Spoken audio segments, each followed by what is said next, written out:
सेठ जी से गुरुजी ने कहा, वह मंदिर में वो पुजारी थे शिवालय में, कि मैं श्रीनाथ जी की यात्रा पर जा रहा हूँ, मैं उसकी पुरी की यात्रा पर जा रहा हूँ, भगवान जगन्नाथ की यात्रा पर जा रहा हूँ। तो उन्होंने कहा सेठ जी ने कि मेरी बड़ी इच्छा रही है जाने की, मैं भी कभी जाऊं, और मैं कैसे जाऊं, मेरा तो अब स्वास्थ्य साथ नहीं देता और मेरा कारोबार भी साथ नहीं देता। तो कि तुम तो जा ही रहे हो। वो महात्मा जी कहते हैं हाँ मैं जा रहा हूं। तो बोले तुम ये मेरे 100 रुपये ले जाना।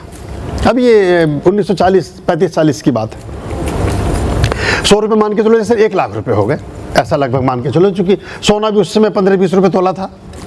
तो वो कहते हैं कि 100 रुपये सेठ जी से ले लिए महंत ने। उन्होंने कहा जी ठीक है, वो खुश होकर कि चलो कोई बात नहीं, मैं लेके जाता हूँ। अब वो लेके बड़े ध्यान से उन्होंने संभाल के रखे, सब कुछ किया।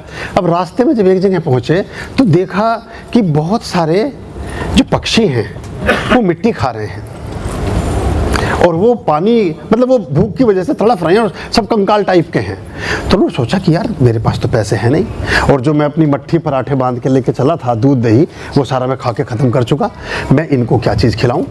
फिर दिखता है 10-20 कदम की दूरी पर कुछ लोग मक्की के भुट्टे और मक्की के दाने ऐसे कुछ बेच रहे थे, उबाल करके, और वो जो उस पर करके कोयले पर करके बेचते। तो उसने कहा कि 10 रुपये के मैं ये ले लेता हूँ, इन जानवरों के लिए काफ़ी होगा, 100-150 जानवर हैं, ये खा लेंगे।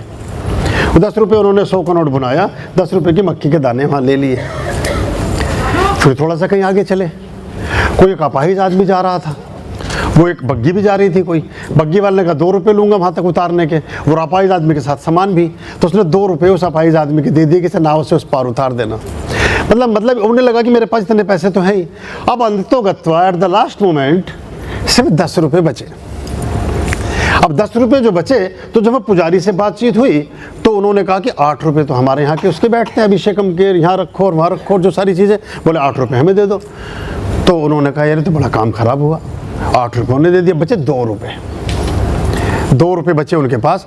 दो जा करके भगवान जी के चरणों के सामने खड़े हुए, जगन्नाथपुर, सच्ची घटना है, और रोने लगे।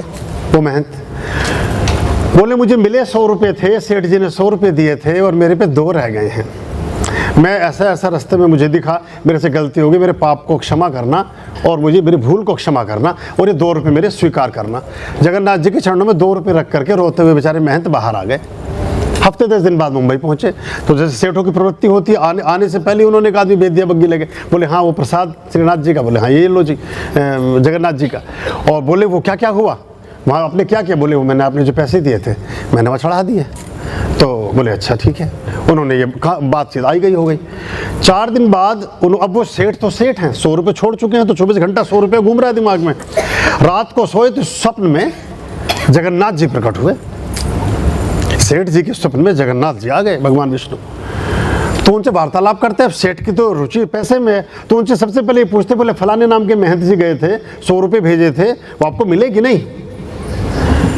तो कहते 2 रुपये मिले। जगन्नाथ जी कहते कि 2 रुपये तो मिले, तुम्हारे नाम से 2 रुपये मिले,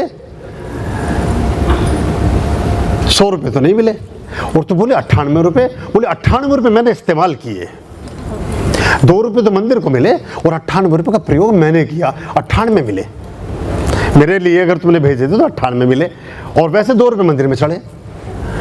अब वो बड़ा उस पर घबराया, बोले यार इन्होंने 98 रुपये, इसका मतलब कुछ गोलमाल है कहीं ना कहीं, कि वो किसने कहीं बीच में 2 रुपये वहाँ चढ़ाए और 98 रुपये के रास्ते में रख लिए। तो उसे बुलाया फिर, तो जैसे ही उसे बताया वो फुट फुट कर रोने लगे महंत। उसने कहा कि मुझे अगर पहले पता होता कि क्या तुम स्वीकार करते हो और क्या स्वीकार नहीं करते हो तो मैं उस हिसाब से काम करता। अब मुझे समझ आ गया कि 98 चढ़ते हैं, 2 तो व्यर्थ ही जाते हैं।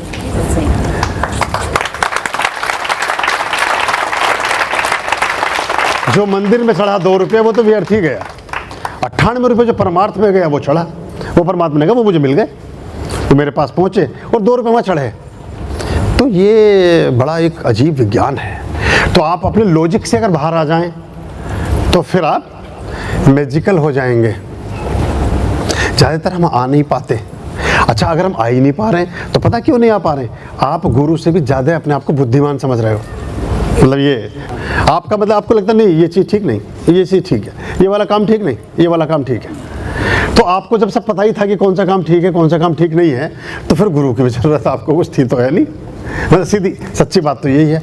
तो अगर ये आप इसको देख पाएँ और कर पाएँ, कुछ चीज़ें यंत्रवत होती हैं, मूर्तिवत होती हैं। बहुत सारी प्रक्रियाएं पश्चिम के जगत के विद्वानों के समझ में, वैज्ञानिकों की समझ में और दुनिया के लोगों की समझ में कभी नहीं आएंगी, क्योंकि वो इतनी गहरी और इतनी सार्थक हैं कि जो सामान्य व्यक्ति की समझ से परे होती हैं। अब हमारे कहा गया अन्न देवो भवा। अब पश्चिम के लोगों ने मजाक उड़ाई कि God is food, food is God. Food God कैसे हो सकता है? वो इसी में अटके पड़े हैं कि गॉड इज़ फूड और फूड इज़ गॉड। तो इसका मतलब फूड इज़ गॉड नहीं है या गॉड इज़ फूड नहीं है, ये कुछ और है। ये ग्रेटिट्यूड है एक्चुअली, ये एक भाव है। और वो भाव अगर आपके अंदर जागा है तो आप फिर इंसान हैं, मनुष्य हैं, भाग्यवान हैं और बाकी कर्मों को काटते हैं। और अगर नहीं है तो फिर वो चीज़ें छूटती हैं। तो ये थोड़ा सा इस बात का ज़रूर ध्यान करें, किसी भी गुरु परंपरा को कभी भी अपनाएं, उसको टोटलिटी में अपनाने की कोशिश करें तो आपको लाभ होगा। वरना तो फिर आप उस सूची में होंगे कि जी हमारा तो ये भी नहीं हुआ, हमारा तो वो भी नहीं हुआ। क्या आपने वही करा था कि जो बताया गया था? क्या आप उसी तरह से जुड़े थे जैसे कि कहा गया था? ये उस पर हम नहीं जाते हैं, तो ये भी ध्यान हम लेंगे तो अच्छा होगा।